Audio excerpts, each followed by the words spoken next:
My name's Steve, I'm an addict.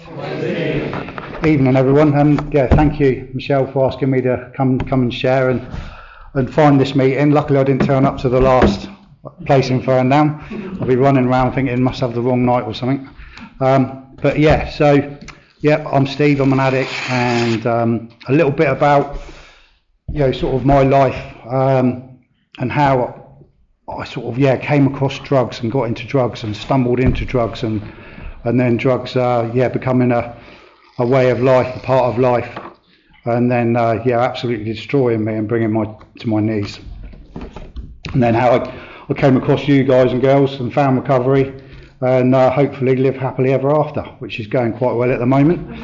I grew up in a little village not far from here, Three-Legged Cross, and it's quite a quiet little village. I watched the council estate sort of get built as a child, so I spent a lot of time on this building site. It's a great big building site, and slowly people were moving in, and I grew up on a riding stables, a little sort of a small hold. My mum got a horse, she needed to feed it, so she started doing kids rides, and that grew and grew and grew. So my mum, I think, was a bit of a workaholic, and I spent a lot of time around horses, which I didn't particularly like. Helping that business grow, and as part of that I got to enjoy countryside. I got to sort of move out of the house when I was about 12 and have my own little sort of caravan on the farm, and that sort of enabled me, when I did come across smoking weed, to have this little hideaway, and friends would visit because we just used to get left alone out there. And what started out as just smoking some weed and the little ceremony of the Rizzlers and skinning up, and someone actually having some, and sort of whatever else we could get hold of, beer, just have little parties out there, and started getting into music and started listening to bands like Hawkwind and Steve Hillage, and quite an early age I got a guitar. Started playing guitar, started getting in bands, and the drugs. The drugs helped the music. I think I was probably that bad at guitar that if I had a few smokes or whatever, and then whatever else came along, and that was okay. Getting away with some weed, being in that little village, not much other stuff used to turn up. Used to get some acid now and then. And then when I eventually left home and moved to West Howe and got married and did all that stuff, and my ex-wife, she knew that I smoked, she knew that I dabbled a little bit in speed, did some ecstasy, and it didn't bother her because I'd always go out and do that stuff. I'd be at a nightclub or a party or whatever, and I didn't really sort of bring it home. I brought the come-downs home, and being in bed the next day and not doing a lot and moping around, and I didn't know that whatever went up had to come down. I was on a very slow learning curve through listening to Pete Tong, and sort of knowing that there were some consequences in the post of my using, and and that was all okay. That's enjoyable times. Traipsing around the country, finding nightclubs that I'd heard on the radio with my friends, and that was all okay. And I knew, like I say, those consequences, what those highs I'd get on ecstasy. I knew that somewhere down the line there was going to be that low, something to have that much euphoria and that much chemicals going around my brain, that somewhere down the line there was going to be some problems. But it didn't bother me. It was a price worth paying, and I didn't worry about how I was going to end up and where my life was going to go, because I was living in that moment. And I'd take speed to keep me awake, and I'd take the ecstasy to keep me dancing. I'd go clubbing or festivals or free festivals or whatever, and the light would come up, the sun would come up, and I'd go into this shell where I couldn't talk to anyone. And in my head this tape was playing, then they're going to know what I'm going to say, they're going to analyse what I'm going to say, I know what I'm going to say, right, don't say it. And I'd just be this guy sat there on a come down, speechless, go off Monday, Tuesday, Wednesday, start feeling better again, and get back out there. And somewhere down the line, cocaine. I used to go to a pub on a Friday after work. It's a few years ago, and every trade would go to this pub, and it'd be really good because you'd see all your workmates. There was enough tradesmen there to build a house. You know, there's everyone, sparkies, plumbers, and slowly and surely, as this sort of cocaine came in and took over this pub, at the end of the night we'd go for a curry, and the night, we'd just go to a curry house because it was open. It was back in the days when pubs shut at 11. But as the cocaine came in and filled this pub, there was less and less work vans, less and less people, so just going off and doing other things. And I'd be going to the toilet, doing some cocaine, coming back in, lose the power of speech, and my mate that was giving me the cocaine, he says, "You change. When you do cocaine, you've completely changed." And I'd sit there sweating and thinking I was having a good time. If I drank enough beer first and then did cocaine was brilliant. But if I did the cocaine first and then tried drinking beer, I'd end up disappearing. I wouldn't tell anyone where I was going. I'd just this is too much for me, being in here on this stuff. And off I go. And I was really, really rubbish at finding dealers. I was so bad at trying to get drugs.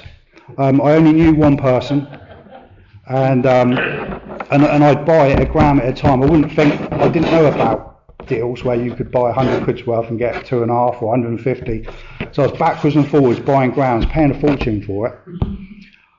And and play the take forwards a bit. I'm managing to mask cocaine from my ex-wife. I think I managed to stay in a relationship with her for probably about 5 years. From the progression of my cocaine up to the point where I told her that I had a problem. She just thought I liked staying up late all the time and sweating a lot. And so when I confessed to her, that was the first sort of person and the first time I realised I had a problem and I needed help. And obviously, the power of my relationship and the power of love and the power of my children and my home and my job and all those things, they just didn't have a chance against the steamroller cocaine that was coming my way. And I remember, these come downs and the solemn oaths of telling my wife I was never going to use again, and it's feel wrecked and horrible and blah blah. And a few days later, I'd be back at it. And I honestly believe that hole in my soul, that sort of yearning, that what's out there and trying to fill it with relationships or cars or money or job or whatever. I honestly believe that feeling was her fault, and I was just so self-obsessed, in self, that I tried having a conversation with her that she wasn't loving me enough. She wasn't loving me the right way, and this is why I'm doing cocaine. And naturally, that really upset her. I didn't get a slap, but I just remember thinking, this is the truth. I'm not getting the love I need. I didn't know about addiction. I didn't know about all that stuff. So we got to the doctors, and she's going to come into the doctor with me in case I bolt and I don't tell the doctor I've got a problem. And I remember sitting in the waiting room and seeing all the stuff about cigarettes and alcohol and I just, the shame I felt that I was there, to talk about cocaine and talk about this problem I had. And she came in and sat with the doctor with me, and I said, right, I've got and I thought I was going to get struck off by the NHS. I thought that was it. You're just going to be, pushed to one side. You're doing this stuff. We don't want to know you. But I got offered treatment, and I went along to one of the outreaches or whatever they were, on the doctor's advice. And I sat in a small room with a table like this, and I sat in there with another addict. And I thought, what are they doing? Why have they given me another addict to talk to me about drugs? This person's like I am, but they got clean and sober, and they were out, working in the field, helping people like me. But my arrogance or whatever, my using, they didn't want this other addict helping me. So I turned that down. I turned treatment down. Yeah, I'm going to do this on my own. I'll be okay. And they gave me, the doctor gave me cognitive therapy. And I just remember wishing that one week I could sit there and tell this therapist that I hadn't used. I just wanted so much just to go, do you know what I haven't used? And her to be really sort of, you know, praise me and well done, Steve. And, you know, the work she was doing with me was going to have some success. But I had double the amount of time I was meant to have had in cognitive therapy, and it just didn't work. It helped me. It's been part of my journey, but it didn't work. So eventually, marriage is over. My wife's ex-wife has moved herself out. I got the hump with her because she said she was going to do it on a Saturday, but she did it on a Friday. And I just remember coming home and seeing my son's name on his door, Jack's room, and the rest of the house was empty. All their stuff had gone. And I thought, what? Yeah, I think my son left that there. Yeah, he's only 9, but he left that because that was still his room. And they never came back. Yeah, so I'm in the house on my own, and as we all know, that was a perfect excuse for me not have to worry about coming home late, staying out, sneaking in, you know, trying to get a shower before I went to bed, lying in bed, sweating next to my ex-wife, waiting for 7 o'clock in the morning when I could get up and go to work, and yeah, just a horrible existence. And eventually that led me to the Cocaine Anonymous helpline, because the cognitive therapy, I tried Church of Scientology as well. I'd been on a massive come down walking through Paul High Street one day. They caught me with the clipboard, and I went through the clipboard, and they said, "You're suicidal, you're going to kill yourself. You need to come and have a chat." So I did a little bit of Church of Scientology, which I really enjoyed, but I didn't stay there. But I did finish the course I was on, and yeah, I came across the Cocaine Anonymous helpline. This is 2008, so I don't know whether it was on a where to find a website or whatever, but I got that number, and I got through to someone in Bournemouth that was on the helpline, and this you know, really loving, caring, wonderful person said that they'd meet me at a meeting, they'd explain what was going on, they'd help me to understand, you know, what was going on in the meeting, and they'd stick around afterwards and, you know, just be my chaperone through that experience. Again, I didn't want to know, I didn't want to meet that person, I just wanted to go along, turn up a little bit late, the meeting's already in progress, listen to the share, watch you lot holding hands and stuff, and bolt. And the share I listened to made me believe I didn't have a problem. I thought that person's got a proper serious problem. Me, I've just got this weekend stuff going on. So I then fumbled around in meetings and left the meetings. You know, I've got this sponsor and he says I wasn't allowed to drink. My problem wasn't drink, my problem was cocaine, so I wanted to carry on drinking. My problem wasn't weed, so I wanted to carry on smoking. So the sponsor would come around my house and I was trying to skin up. Did he want to have a smoke with me? And I ended up getting a real resentment because I ended up throwing all my weed on the fire, because he was there saying, you can't smoke weed. If you want to do this stuff, you've got to quit everything. So I've chucked all my weed on the fire, but that was the last time I smoked weed. Just putting on the fire, that ended my week. But cocaine wasn't that simple. It was going to take me a little while to break, to really, really, truly broken, to hit that gift of desperation, to, you know, my gift of desperation came through, you know, going through kidney failure, you know, and that didn't stop me. Kidney failure, in my head, I was fine. I felt okay, and I could work cocaine around all the blood tests I used to have to do. You know, once I got involved with the renal team, trying to do cocaine or trying not to do cocaine, should I say, before a blood test. It didn't always work. And so I got to that stage 5 kidney failure. I was down to really low percent, and I needed to get worked up for kidney transplant. And I started looking at dialysis, and I started looking at all that stuff, and I thought to myself, if I don't clean up, if I don't sort this out, I'm not going to get another kidney. I'm not going to get this transplant. And by then, I'm doing dialysis 3 times a week. It's taking 6 hours each time. They don't get out a little timetable and say, when would you like to come in? They say, right, this is your timetable. It doesn't matter if you're working, going on holiday, whatever you do. If you don't turn up for this appointment, you're going to die. Within a short space of time, kidney failure. So I've got the twilight shift. I've got the midnight shift. I'm working through different you work your way through to getting a decent shift in dialysis. And my head's still telling me I'm all right. I'm okay. I can have a user in between these little and the machine, big as that, making loads of noise, it's cleaning my blood for me. Brilliant. I'll carry on using. I've turned yellow. Little old ladies are coming up to me in the street and saying, "You're all right because you're yellow." I just thought I had a suntan.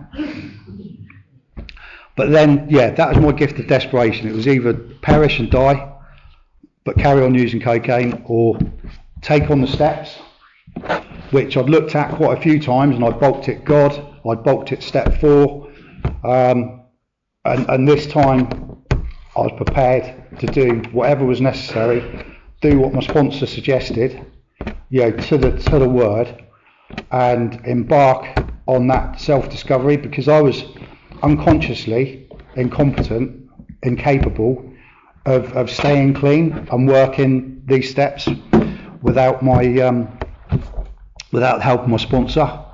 So his words to me when I asked him, he says, "Can you handle a bit of discipline? You're going to be all right with discipline." And up until that point, I was unmanageable. Wife's gone, business is gone, everything's falling apart at the seams.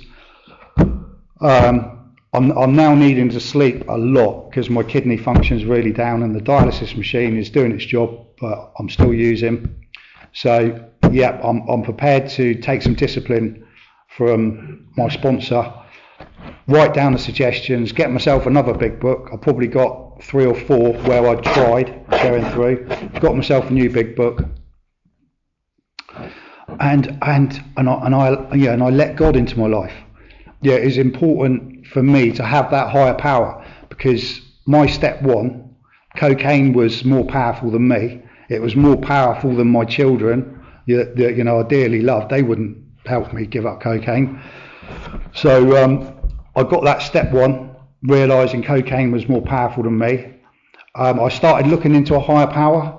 It took me a while to hand my will and my life over to the care of God, which to me now, and still is, the power of God, higher power. Also this programme, this room full of people, all the numbers on my phone that I can reach out to, all the little prayers I've learned, all the morning routine, afternoon routine, evening routine, being accountable to my sponsor with the phone calls, getting those phone calls on time, and being honest with where I'm at, and just draining all my stuff on someone. I used to feel sorry for them. I still do. But now I can ask, how's your day going? How's your week going? And work it back the other way. And also, with all this technology we've got now with WhatsApp and voice notes, and just reaching out to newcomers and to friends, and just hearing where they're at in their program, where they're at in their recovery, and my that we talk about that hard-won experience of managing to arrest my addiction, before it took my life, because I'd have done a George Best without fail. If I hadn't come and found you guys, I'd probably I wouldn't be here. It's as simple as that. But I did come here. I did keep going, keep coming back. I did keep sitting in the seat. I did keep listening, and got through the steps. And as a result of that, my sister, bless her, she donated her kidney. And about 3 years ago in November, I've had a kidney transplant. And in that time, working really hard with the steps, and then you sort of take your foot off the gas a little bit, and wonder if I really am an addict and all that crazy stuff that goes on, permission-giving thoughts and what have you. My head will say, I've got this new kidney. Well, I've got 3 kidneys now, because they don't take the other ones out. They leave them in there. They just put kidneys down there. And my head's telling me sometimes that this new kidney, I'll go drinking again. My sister's, she's never drunk in her life. She's never smoked. She's fit. All this horse life and stuff. This new kidney, I can have a use up. But forget my heart, where I'm sure my ribs got kicked in once with some kind of weird, really painful heart palpitation. You know, and my head and everything else that's been abused all the years of drugs, but I've got this new kidney and I'll run away with it. But then this stuff kicks in and I'll hand it over to God and I'll hand over the meeting, and I'll be honest with my sponsor on Friday when I talk to him and say, look, my head's got crazy. But throughout this journey of my recovery and everyone else's, and seeing people light up in the rooms, etc. One thing that's massively helped me and which I turn to is prayer. And just short prayers when I'm struggling. I just say, dear Lord, please help me with this obsession, so as I can be useful to someone else. Because if I go and start using drugs again, I can't help anyone else. So I am asking for personal help, but it's so as I can be useful to someone else. And I just keep repeating that prayer until that obsession dies off. And now, within your one breath prayer, the obsession's gone, and I fast forwarded to what will happen if I ever use up, and I forget all the euphoria and the rush and all that stuff, and I just go straight to the end. I know that it will take me straight back to that feeling at the end when all the cocaine's run out and I've scratched the work surface and I'm sniffing bits of sawdust and whatever else is, and then just that cocaine crash. And I, where I was a bad dealer, could never find a decent deal. I wouldn't have something there ready to help me come down, and I'd sit there for 10 hours in that crash, and then start feeling better again, and then off I'd go again if it was the weekend or whatever. But to the gifts of recovery and coming here and taking the cotton wool out of my ears and putting it in my mouth and listening and carrying on to work the program to the best of my ability every day. Life's good. Life's okay. And I've got no fear of doing my sister's kidney in, because I can just carry on working this stuff in my life. And thank you very much. I'll leave it there.